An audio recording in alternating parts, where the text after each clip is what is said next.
आज आम बनइबा खरा दिन स्पेशल तरभुज रस बा तरभुज जूस जहाँकि पीवाक बहुत ही सुआदिया सहित बहुत ही शांति लगी था खरा दिने आबे तो प्रबल खरा है तो आउ मार्केट रे तो आम तरभुज बहुत सस्तार भी मिलूँ आप घरे आणिक बहुत हाइजेनिक वे यही तरभुज जूस को बनई पारे और एंजॉय करेंगे अति सुआदिया लगी था छुआठू बड़ पर्यटन समस्ते पीवाक बहुत ही पसंद करते ओडिया बो आज ता स्टाइल किपर तरभुजर जूस बा वाटरमेलन जूस बनई चलतु देखी ना।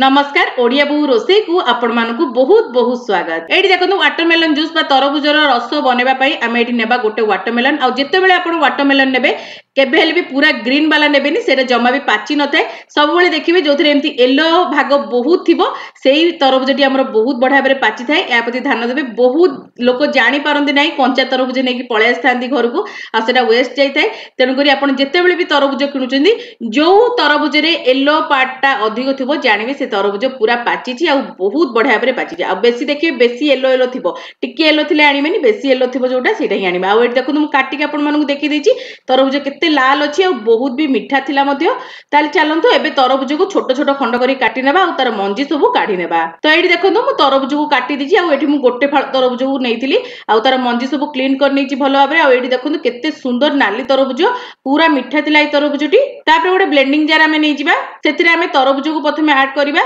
आ आपण एई तरभुज जदि आपण फाळे नउचंदी ताहले आपण दुई जनक पय आराम से बढ़िया भाबरे बनै परिबे आ बहुत ही टेस्टी बनते स्वादिया बनते आ बहुत झटापट भी बन जाइते तो खरा दिने पीबाकू भी बहुत आराम देते शांति देते।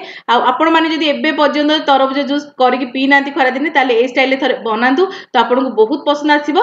तो एठी देखंतु मु किछि तरभुज को एठी देई देछि प्रथमे तापर एठी देखंतु देछि बीट सॉल्ट आ एठी बीट सॉल्ट टिके लागि रहि जैतला गिनारे तो मु हाथ रे टिके काढी की पुन थरे देई दोउची।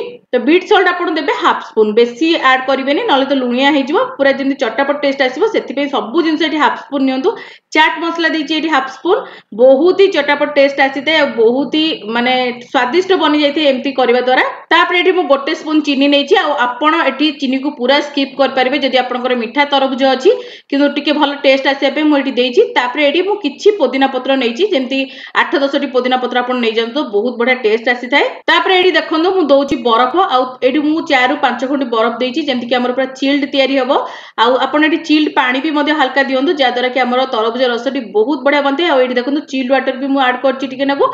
तो एबे हमें सब जिंस को भलो भाबरे चिकन करके पूरा ब्लेंड करी आनिबा। एठी देखंतु मु बाटी की नै आछि आ एमति देखंतु टिके आपण छाणी नियंतु तरभुज रस को कारण आमे जो पुदीना पत्र देइथिले आ तरभुज रे भी किछि पार्टिकल्स रहि जाइते तो आपण छाणी की पीबा द्वारा बहुत बडा टेस्ट आसी थाए। आपण जाइले सेमिति मध्ये पी परिबे किछि असुविधा नै किंतु मते छाणी की पियको भल लागे तेन करी एठी मु छाणी दउची आ एठी देखंतु टिके एमति जाली रे देखि चामच मार देले त रस उडी को बहुत बढ़िया भाबरे बाहरी आसे। तो एठी देखंतु बहुत बढ़िया भाबरे तरभुज रस हमर रेडी hi जाइछि। तो एबे आमे चलंतु करबा सर्व। तो एठी देखंतु प्रथमे मु किछि बरफ दे दउची दुईटी एक ग्लास रे मु 3 ରୁ 4 खंड लेके बरफ दे देछि।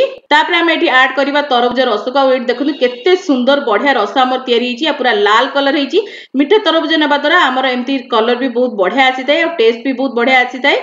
आ एठी देखंतु केते सुंदर छाणीबा द्वारा मध्ये बहुत बढ़िया रस लागि थाए पीबा पय आ आपनकर किछि पार्टिकल स्मोक आसी न थाए। तापर मु एठी दुई खंड तरभुज को एमति ट्रायंगल आकार काटि के टिके सजे दउची जा फल रे देखिया को भी बहुत सुंदर लागिवो आ जो मान को आपण सर्व करिवे से मान को भी बहुत खुशी लागि थाए देखिले।